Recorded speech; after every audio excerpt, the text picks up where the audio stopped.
El clima está cambiando más rápido de lo que esperamos, dejando profundas consecuencias.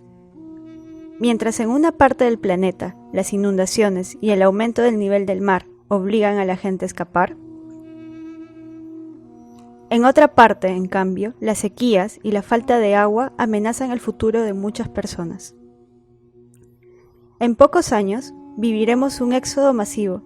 1.000 millones de personas podríamos ser los próximos refugiados climáticos.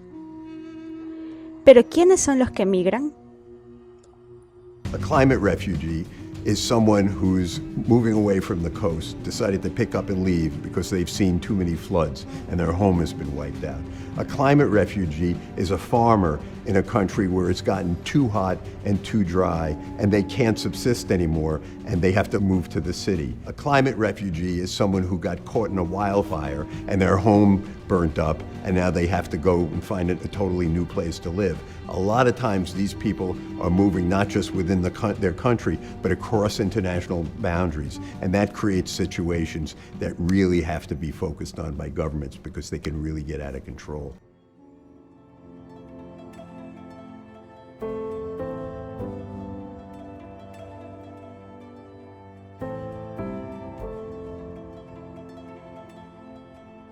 Si bien la migración siempre ha existido para adaptarnos al mundo cambiante, hoy el número de personas obligadas a migrar por el clima ha aumentado drásticamente.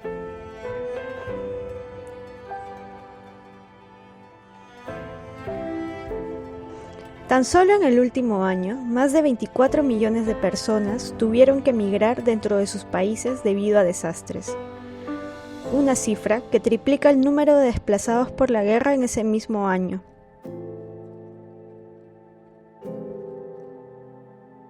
Pero aunque son millones de refugiados climáticos y se espera que sean aún más, no existe consenso internacional sobre su estatus. Uno de los problemas más graves de la situación de los refugiados climáticos es que no están reconocidos por el derecho internacional. Hay un debate jurídico sobre si se debe crear una figura del refugiado climático, si hay que adoptar mecanismos flexibles de otras figuras jurídicas para que se puedan acoger a ellos, pero está claro que es un tema grave el que estas personas que se ven obligadas a abandonar sus hogares se encuentran en una situación de indefensión jurídica, de alguna forma podemos decirlo así.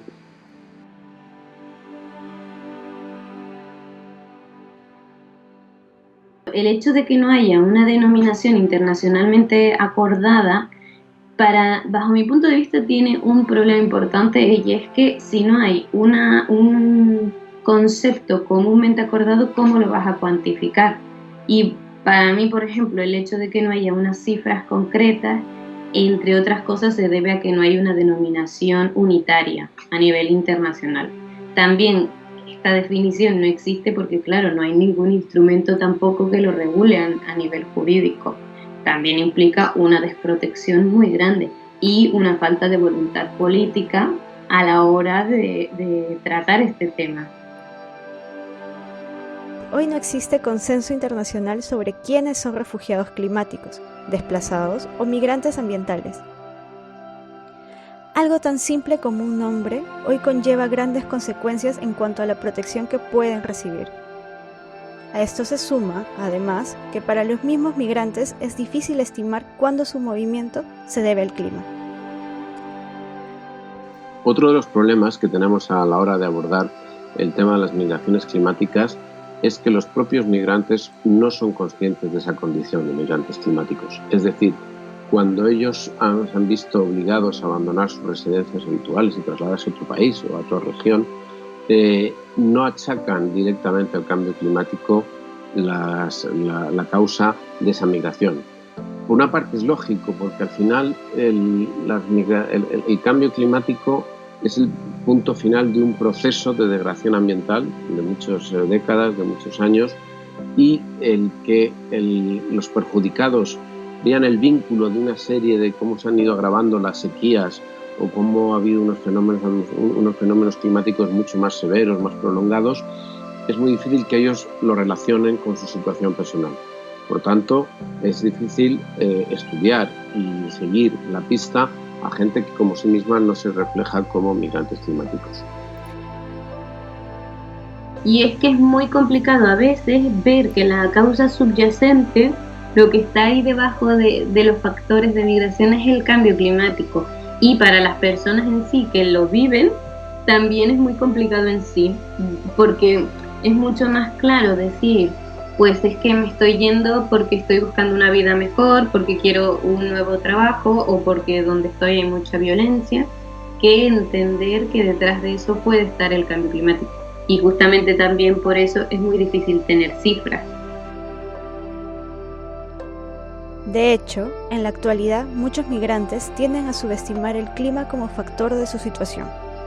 La mayoría la asocia en términos de pobreza, pero hay casos muy claros e innegables en su relación con el clima, como es Kiribati. En el corazón del Pacífico, esta isla insular es el símbolo del desastre que se avecina con el cambio climático. Con 33 atolones, tan solo 20 son habitables en Kiribati. En el atolón de Tarawa, por ejemplo, reside más de la mitad de los habitantes, un éxodo interno que a largo plazo no será sostenible. En unos 10 o 15 años se espera que todo Kiribati desaparezca sumergida en el océano, dejando a 100.000 personas sin país. Personas a quienes hoy el norte global responde levantando muros.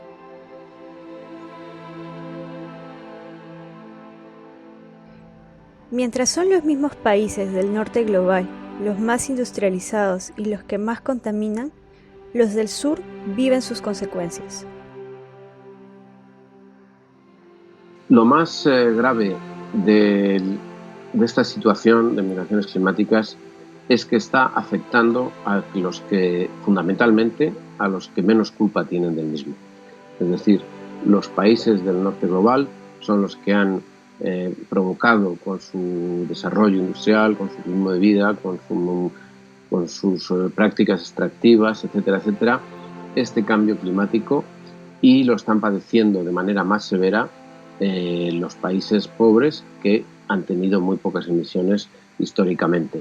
Esto acabará también perjudicando, el cambio climático acabará perjudicando también al mundo occidental, a los países ricos, pero hoy por hoy quienes más lo están sufriendo son las personas que no tienen esa responsabilidad, personas en general muy vulnerables, que lo que está haciendo estas migraciones es agravar su situación, agravar su vulnerabilidad, con una pérdida no solo de su bienestar, sino también de sus derechos humanos.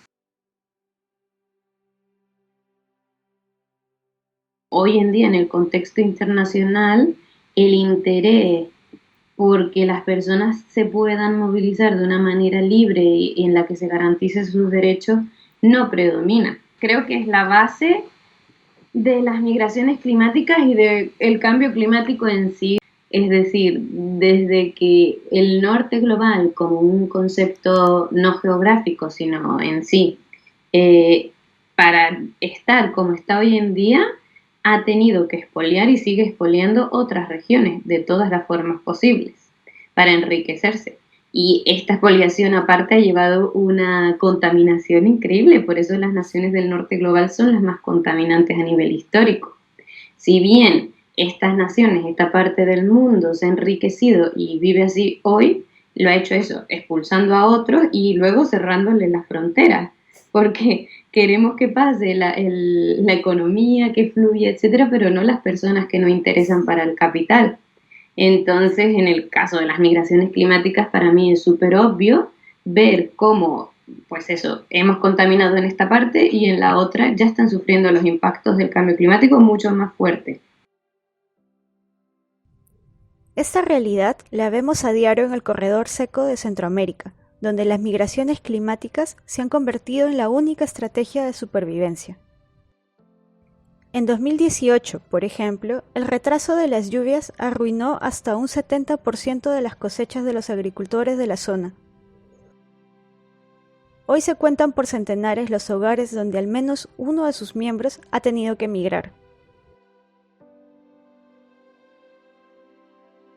Muchos apuestan primero por moverse a zonas cercanas. Y aunque hombres y mujeres deben migrar, son ellas quienes en la mayoría sufren los peores impactos. Pasamos ahí 3 días, 2 noches, en un autobús donde habían ancianos, niños, mujeres embarazadas. Bueno, incluso yo estaba embarazada. Como llovió bastante, hubieron inundación. Bueno, el Mitch fue una inundación grandísima, donde mi esposo trabajaba en un ingenio azucarero. El azúcar, hubo menos producción de caña de azúcar, hubo rebaja de personal en el ingenio donde mi esposo trabajaba y desgraciadamente en la rebaja de personal cayó él, pues tomó la decisión de partir a Estados Unidos y ya nada es igual. Cuando pasó 6º grado, este es cuando el niño estuvo en el kinder. Mis hijos estuvieron en el kinder, no tuvieron una figura paterna ahí con ellos. O sea que todo ha sido con puro amor mío. Al principio era difícil porque no me acostumbraba. Algunas mujeres deciden viajar a países como España, o incluso experimentan mayores riesgos en su ruta migratoria hacia Estados Unidos. Claramente las mujeres, debido a los roles históricos asociados a los géneros, a mujer u hombre, a quién toma las decisiones, cómo se toman, quién tiene las responsabilidades de qué, quién es el titular de las tierras, de la casa, quién tiene el poder y quién no, pues la movilidad humana también está relacionada con esto. Desde el punto de vista de quién decide si nos vamos o no nos vamos, cómo nos vamos, cuándo nos vamos, qué vamos a hacer, dónde nos vamos, si me voy yo, te vas tú, es muy diferente de si lo hace un hombre o una mujer. Los riesgos a los que se enfrentan las mujeres son terribles, mucho más, no sé cómo decirlo, mucho más graves que los, quizás no graves, pero diferentes, y donde se suman amenazas que los hombres no tienen tan claras, como el riesgo el tráfico de personas. La mayoría son mujeres con fines de explotación sexual. Esto, pues si te tienes que ir y encima te enfrentas a todo esto, es gravísimo. Y luego veíamos cosas pues como el aumento de la violencia en general. En contextos de crisis, la violencia de género aumenta. Hay informes de la OICN, muchos informes al respecto. Y si el cambio climático está metiendo un factor más a crisis que ya existían, en los que las mujeres ya eran súper vulnerables, pues ponle un factor más que eso crea una explosión que al final, pues sí, te diría que tanto del cambio climático directamente como las migraciones climáticas, las mujeres las sufren de manera diferente, y esto se ha de tener en cuenta, sobre todo a la hora de desarrollar políticas, a la hora de estudiarlo, a la hora de diseñar los mecanismos de protección. Me parece súper importante. A pesar de todo esto, hasta ahora no hay progresos concretos que protejan a quienes migran por el clima. Una realidad que ignora el futuro que nos espera a todos. Ni los 25 años de cumbres por el clima, ni el Acuerdo de París han logrado un cambio para quienes migran por el clima.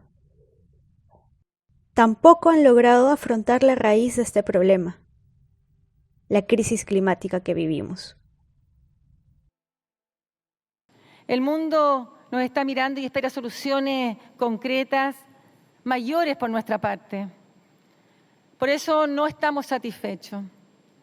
Los acuerdos alcanzados por las partes no son suficientes para enfrentar con sentido de urgencia la crisis del cambio climático. Aún no están los consensos para aumentar la ambición en los niveles que necesitamos. Las nuevas generaciones esperan más de nosotros. Tenemos la obligación de estar a la altura de las circunstancias.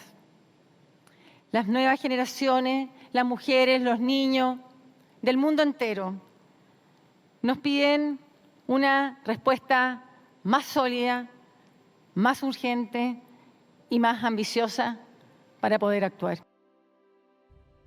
Entonces, ¿cómo encontrar soluciones a este problema que ya está afectando a millones de personas en el mundo? Yo creo que, basándonos en las responsabilidades históricas y presentes, corresponde a los estados del norte global el hacer que ninguna persona tenga que irse de su casa si no quiere, si las causas sean climáticas o da igual, que las personas no tengan que irse si no quieren y que si han de hacerlo, se garanticen sus derechos humanos y que lo hagan en las condiciones dignas, que sean condiciones donde si te tienes que ir de tu casa no corra peligro tu vida, aparte de que ya te has tenido que ir.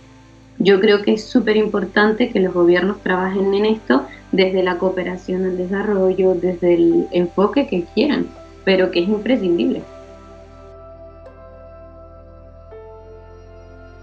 The answer is to make it easier for people to stay where they are because that's what they want to do. They don't really want to move. The only thing I can think of to help the situation is to reduce climate change enough so that that risk of a lot of people moving in a lot of places at the same time is reduced significantly.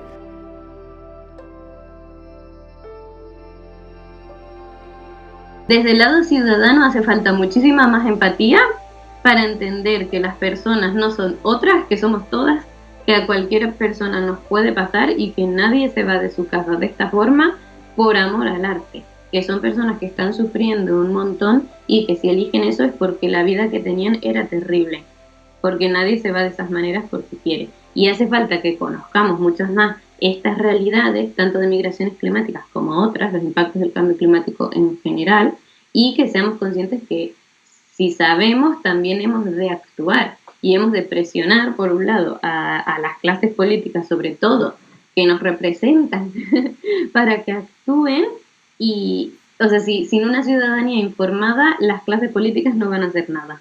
Entonces, hemos de saber y de presionar para que las cosas cambien. Y a nivel interno, pues, hemos de intentar mejorar nuestras formas de vida, nuestros hábitos de consumo y la empatía con otras personas. La solidaridad ha de ser un valor que no se nos olvide, y menos en estos tiempos tan claros en los que si hay algo que nos afecta a unas, seguramente nos va a afectar a todas.